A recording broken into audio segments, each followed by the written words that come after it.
la volonté, la détermination et la résilience, c'est vraiment possible. C'est pourquoi, depuis 2020, nous parlons de la liberté financière avec la première édition Jeunesse et Liberté Financière qui s'est tenue à Ouagadougou, qui s'est mise sur le continent, je dirais. Nous avons été à Ouagadougou, au Sénégal, au Bénin, pour parler de la jeunesse et liberté, surtout avec les étudiants qui disent qu'ils n'ont pas de quoi entreprendre. Alors, qui suis-je? Je suis un entrepreneur burkinabé, ivoirien et congolais, père de 3 enfants, entrepreneur. Voilà, j'ai commencé à entreprendre depuis 2004.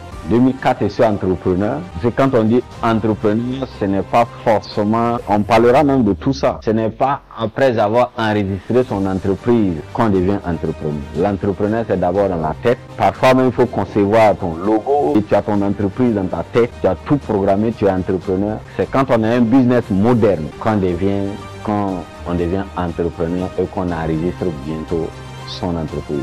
Pour notre liberté financière avec les étudiants, parce qu'il faut noter qu'à un moment donné, ce n'est plus avant. Comme tu finissais, tu as le bac, et puis voilà, tu as le travail. Donc du coup, il faut préparer cette jeunesse-là à comprendre que on peut avoir tous les diplômes et puis aller entreprendre. Mais ici, nous avons affaire à des personnes qui sont déjà entrepreneurs, des porteurs du projet.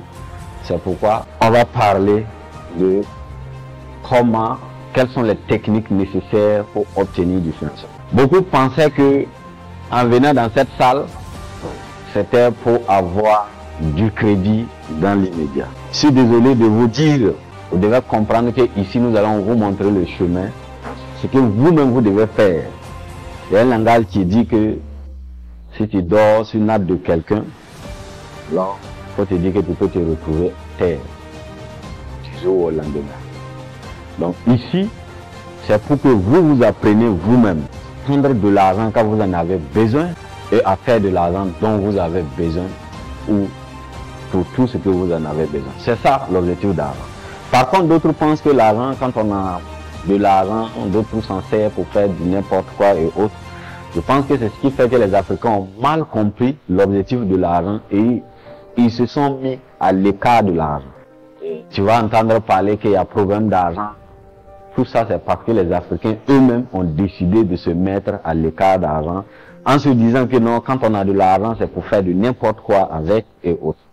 Sinon, pour ceux qui sont éduqués, qui se sont habitués à comprendre le bienfait de l'argent, qui sert à faire ce qu'on a besoin, aider des personnes qui sont dans le besoin, ces personnes savent que l'argent est important et ils se mettent en tout cas à chercher, à se retrouver dans des salles pareilles pour apprendre comment faire pour en obtenir. Et ces personnes-là ne manquent jamais de l'argent. Ils en ont toujours. Parce qu'ils savent à quel moment il faut appeler de l'argent. Et l'argent répond immédiat. Donc je parlerai encore de mon parcours un peu. On va vous faire passer un peu. Voilà. Dire que 2004, quand je débutais, j'étais au Burkina d'abord, après avoir quitté la classe de CM2. Je me suis rendu compte que je ne pouvais pas parce que l'école venait de perdre sa valeur selon moi. Parce que déjà, il y avait plein de personnes qui ont des diplômes et qui tombaient déjà. En 2003, 2002, déjà, je trouvais que l'école était dévaluée selon moi. Parce que tu vas avoir le diplôme et il faut aller à faire encore. Maintenant, ceux qui étaient devant moi déjà, ils étaient très nombreux. Je dis, mais ceux-là, ils vont trouver du poste. Vraiment, c'est pas. Il faut que j'ai un autre chemin. En ce moment, le choix était soit aller en Europe. Pour aller en Europe, il fallait de l'argent. Donc moi, je commence par le Burkina, je viens au Ghana, ici à Abidjan, qui est ma ville de naissance. Donc je reviens là, je repars par le Gabon, Cameroun, Mali, Nigeria, Gabon, Kinshasa, Congo, Brazzaville. J'ai fait ces pays. Voilà, on peut aller encore de l'argent. Donc, j'arrive au Congo-Brazzaville en 2009.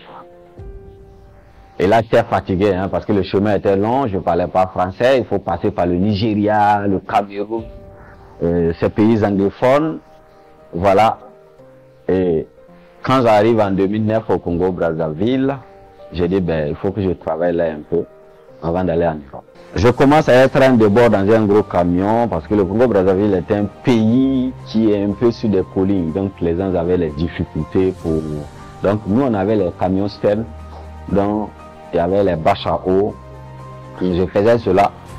De 2009 à 2013, je travaillais, j'ai créé les boutiques SRL du Congo. Puis je suis revenu à Abidjan et reparti pour commencer à aller en Europe à partir de 2014, où j'ai fait à Malaga en Espagne des conteneurs de 40 pieds de chaussures pour envoyer en Afrique centrale.